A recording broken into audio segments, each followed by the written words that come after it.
Hello friends, welcome back to our YouTube channel SRM IC Mohit Bareilly. दोस्तों, बहुत सारे comment आ रहे हैं सेकेंड चरण वाले स्टूडेंट के कि जिनकी स्कॉलरशिप नहीं आई। बहुत सारे स्टूडेंट की स्कॉलरशिप नहीं आई है सेकेंड चरण में। तो अभी हम उसी पर बात करने वाले हैं, क्या कारण रहे जिससे कि आपका फॉर्म फाइनल फॉरवर्ड था इंस्टीट्यूट स्तर से, इसके बावजूद भी आपकी स्कॉलरशिप नहीं आई। तो वो क्या कारण रहे, स्टूडेंट की मिस्टेक रही या इंस्टीट्यूट स्तर से मिस्टेक रही, वो सभी संक्षेप में भी हम इस पर बात करने वाले हैं। दोस्तों, अगर आपको जो भी जानकारी दी जा रही है आप सेटिस्फाइड हो, प्लीज लाइक अवश्य करें वीडियो के लिए एंड अपने सोशल मीडिया ग्रुप में भी शेयर करें। तो मेन पॉइंट पे चलते हैं दोस्तों।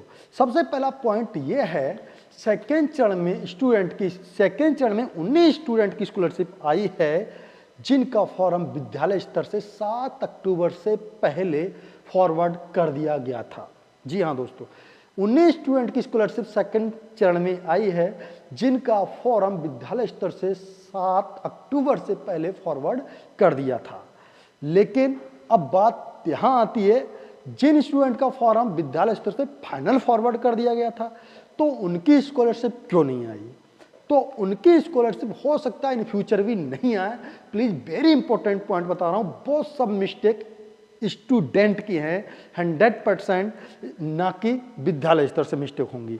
तो वो क्या हमें करें, उन पॉइंट पर हम क्या करें जिससे कि हमारी स्कॉलरशिप टाइम से आ जाए सेकेंड चरण के अंदर ही अंदर, क्योंकि सेकेंड चरण अभी दिसंबर तक चलेगा अभी से शुरू होकर। तो वो स्टूडेंट निराश ना हो जिनकी स्कॉलरशिप नहीं आई है, परेशान होने की जरूरत नहीं है। आपको क्या करना है जिससे कि आपकी स्कॉलरशिप सेकंड चरण में यानी कि दिसंबर तक आ जाए।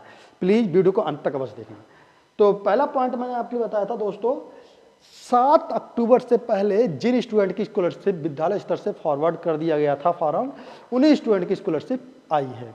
लेकिन कुछ स्टूडेंट की स्कॉलरशिप नहीं आई है। तो क्या कारण रहे, या तो इंस्टीट्यूट स्तर से उन स्टूडेंट का फॉर्म वेरीफाई किया था लेकिन फाइनल फॉरवर्ड नहीं किया था। दोस्तों, फाइनल फॉरवर्ड में विद्यालय वाले क्या करते हैं, मार्क्स, अटेंडेंस परसेंटेज और आपकी फीस में मेंशन करते हैं, ये फिलअप करना होता है, तब फाइनल फॉरवर्ड होता है बायोमेट्रिक के बाद में। हो सकता है फाइनल फॉरवर्ड विद्यालय स्तर से ना हुआ हो, इसलिए आपकी स्कॉलरशिप नहीं आई हो। अगर हो गया है तो ये कारण हो सकते हैं, जैसे कि आप देख पा रहे हैं, आई होप आपको दिखाई दे रहा होगा। पहला point, father name mismatch. Father name mismatch क्या होगा और क्या हमें करना होगा, ठीक है। अगर आप इस चीज को नहीं समझेंगे तो 110% अगर ऐसी ये मिस्टेक हैं तो आपकी स्कॉलरशिप नहीं आने वाली, रिजेक्ट होने वाला है फॉर्म आने वाले समय में। लेकिन आपको क्या करना चाहिए इससे कि आपका फॉर्म रिजेक्ट ना हो। तो फादर नेम मिसमैच, उन स्टूडेंट की स्कॉलरशिप नहीं आई होगी जिनका फादर नेम मिसमैच है। मिसमैच का मीन्स क्या है दोस्तों, आप समझेंगे, वेरी इंपॉर्टेंट पॉइंट है ये, ध्यान देंगे। जैसे फादर नेम मिसमैच में ये होता है, जैसे किसी स्टूडेंट का नाम है पिताजी का रामपाल,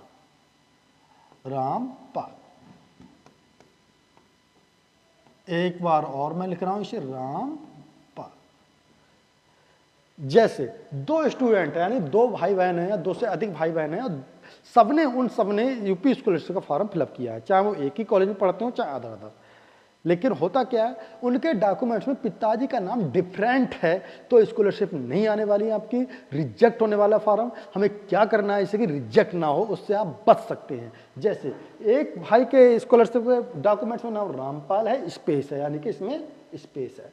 लेकिन दूसरा भाई या सिस्टर है, उनके नाम में डॉक्यूमेंट्स में पिताजी के नाम में स्पेस नहीं है, मिला हुआ है, तो आपका फॉर्म फादर्स नेम मिसमैच में रिजेक्ट होगा एंड सस्पेक्टेड लिस्ट में आएगा। सस्पेक्टेड लिस्ट से हम सही कर सकते हैं। पहले स्टूडेंट के लिए चांस मिलता था सस्पेक्टेड लिस्ट को सही करने का, करेक्शन करने का, लेकिन आज के टाइम में इंस्टीट्यूट स्तर से ही सही होते हैं। ऑफलाइन लिस्ट पे मेंशन किया जाता है, फिर भेज दिया जाता है, फिर उनकी स्कॉलरशिप आ जाती है, पात्र करके लिखकर भेज दिया जाता है। जैसे, और अगर फादर्स नेम मिसमैच है तो ये लिखकर आएगा आपके फॉर्म में सस्पेक्टेड लिस्ट में, same income certificate used with different father's name. यानी कि एक इनकम सर्टिफिकेट, आपके पिताजी का एक ही इनकम सर्टिफिकेट होगा, लेकिन 2 से 3 भाई बहन हैं, वो लगा रहे हैं, दोनों के उन भाई बहनों के नाम में मतलब स्पेस है, पिताजी के नाम में मतलब मिसमैच है, मिस्टेक है, तो उनका फार्म सभी का, 2 भाई हैं या 3 भाई बहन हैं, उनका सबका फार्म रिजेक्ट होने वाला है, सस्पेक्टेड लिस्ट में आने वाला, ये रीजन लिख के। Same income certificate use with different father's name. Okay, तो हमें क्या करना है जिससे कि आपका ये इशू सही हो जाए और आपकी स्कॉलरशिप भी आ जाए। तो विद्यालय वालों के पास में एक सस्पेक्टेड लिस्ट आता है, मैंने प्रीवियस वीडियो में बताया है, उस सस्पेक्टेड लिस्ट में आपका जो नाम होगा उसी के आगे लिख दिया जाता है पात्र, पात्र लिख दिया जाता है, ब्रैकेट में नाम लिख दिया जाता है, जो भाई बहन हैं पढ़ रहे हैं जिन्होंने स्कॉलरशिप का फॉर्म भरा है, भाई बहन का नाम लिख दिया जाता है, उनका क्लास भी लिख दिया जाता है, और पात्र लिखकर वो लिस्ट आगे भेज दी जाती है दोबारा समाज कल्याण में। ये सब ऑफलाइन काम होता है बाद में। ओके, नेक्स्ट, अगर बोर्ड रोल नंबर मिसमैच है किसी स्टूडेंट का, तो फार्म आपका किस में आने वाला है, सस्पेक्टेड लिस्ट में, यानी कि आपका फार्म रिजेक्ट होने वाला है। लेकिन रिजेक्ट होने से बचा सकते हैं आप कैसे, तो बोर्ड रोल नंबर मिसमैच में क्या होता है, जब किसी स्टूडेंट का रोल नंबर सीबीएसई बोर्ड का हो। जी हाँ दोस्तों, अगर किसी स्टूडेंट ने हाई स्कूल सीबीएसई बोर्ड से किया है और उसने यूपी स्कॉलरशिप का फॉर्म भरा है आगे, तो 110% उसका फॉर्म किस में आने वाला है दोस्तों, सस्पेक्टेड लिस्ट में, यानी कि आपका फॉर्म रिजेक्ट होने वाला है। आप इसे बचा सकते हैं, कैसे बचा सकते हैं रिजेक्ट होने से, जब विद्यालय स्तर से ऐसे ही सेम अपने नाम, जो लिस्ट आएगी लिस्ट में आपका नाम आएगा, नाम लिख दिया जाएगा और पात्र लिख दिया जाएगा, पात्र, और ब्रैकेट में लिख दिया जाएगा हाई स्कूल का रोल नंबर, सीबीएसई बोर्ड का जो हाई स्कूल का रोल नंबर होता है उस, इसलिए मिसमैच में आता है, सीबीएसई बोर्ड, सीबीएसई बोर्ड लिख देंगे और पात्र लिख देंगे। इस स्टूडेंट की स्कॉलरशिप आ जाएगी 100% और इसका फॉर्म रिजेक्ट नहीं होने वाला है। इसके बाद में डुप्लीकेट इनकम सर्टिफिकेट यूज्ड, इस रीजन को दिखाकर भी बहुत सारे स्टूडेंट का फॉर्म रिजेक्ट होता है, सस्पेक्टेड लिस्ट में आता है, इसको भी लेकर आप बच सकते हैं।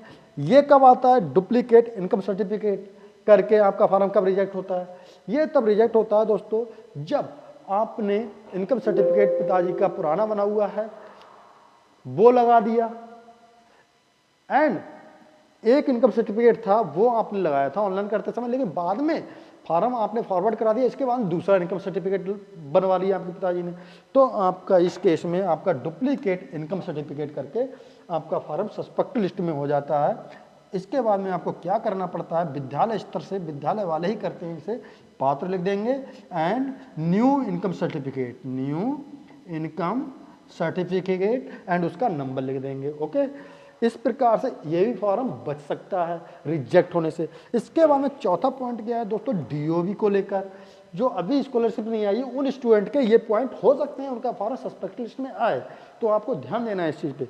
डीओबी, जिस स्टूडेंट की डीओबी मोर देन, जिस स्टूडेंट की डीओबी, जो क्राइटेरिया है, नियमावली दी गई है यूपी स्कॉलरशिप की साइट पर कि इतनी मोर देन नहीं होना चाहिए, लेस देन इतनी नहीं होना चाहिए, मैंने प्रीवियस वीडियो बताइए बनाया है, आप देख सकते हैं प्ले लिस्ट से कितनी होना चाहिए, हर क्लास वाइज है, ठीक है। तो उनकी अगर मोर देन है या लेस देन है तो उनका फॉर्म रिजेक्ट होने वाला, उनको कोई नहीं रोक सकता, उनका फॉर्म सस्पेक्ट लिस्ट में आएगा लेकिन पास भी नहीं होगा और रिजेक्ट 110% होगा।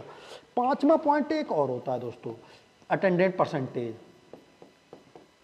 अटेंडेंस परसेंटेज, हो सकता है उन स्टूडेंट की स्कॉलरशिप नहीं आई हो अटेंडेंस परसेंटेज को लेकर, तो उन स्टूडेंट का फॉर्म रिजेक्ट होने वाला है, यानी कि सस्पेक्टेड लिस्ट में आने वाला है, वो बचा सकते हैं अपने फॉर्म के लिए। कैसे, अगर उनकी अटेंडेंस परसेंटेज विद्यालय स्तर से लेस देन कर दी गई है, लेस देन 75, लेस देन, विद्यालय स्तर से उनकी परसेंटेज लेस देन 70 फिलअप की है। जब दोस्तों हम लोग विद्यालय स्तर से फॉर्म को फाइनल फॉरवर्ड करते हैं तो मार्क्स फिलअप करते हैं एंड अटेंडेंस परसेंटेज करते हैं, तो उस समय हमने अटेंडेंस परसेंटेज लेस देन 75 कर दी तो 110% उस बच्चे को कोई भी स्कॉलरशिप मतलब नहीं दिला सकता, उसका फॉर्म रिजेक्ट होने ही वाला है 100%।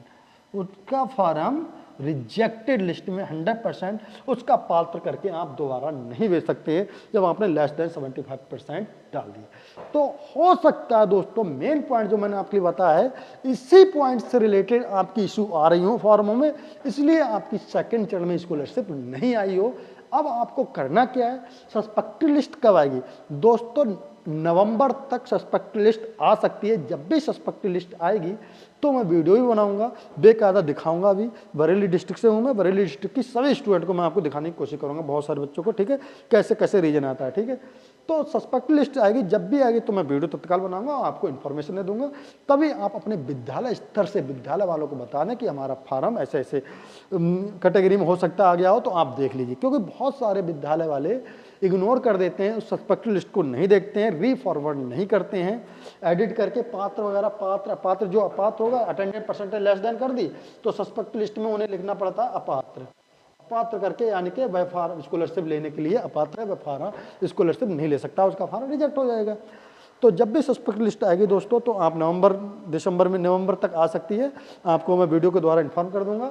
तो आप विद्यालय स्तर से आप जरूर बोल दें कि हमारा फार्म जरूर देख लें सस्पेक्ट लिस्ट में, नहीं तो बहुत सारे विद्यालय वाले होते हैं इग्नोर कर देते हैं सस्पेक्ट लिस्ट के लिए, और जितने भी उनके स्कूल के विद्यार्थी होते हैं पात्र, वो ऑटोमेटिक रिजेक्ट हो जाते हैं। जब तक विद्यालय स्तर से वो सस्पेक्ट लिस्ट दोबारा रीफॉरवर्ड नहीं की जाएगी तो कोई मेंशन नहीं दिया जाएगा, तो जितने भी नाम उस विद्यालय में आए हैं वो 110% रिजेक्ट होने वाले हैं, उनकी स्कॉलरशिप किसी भी कीमत पर नहीं आने वाली है।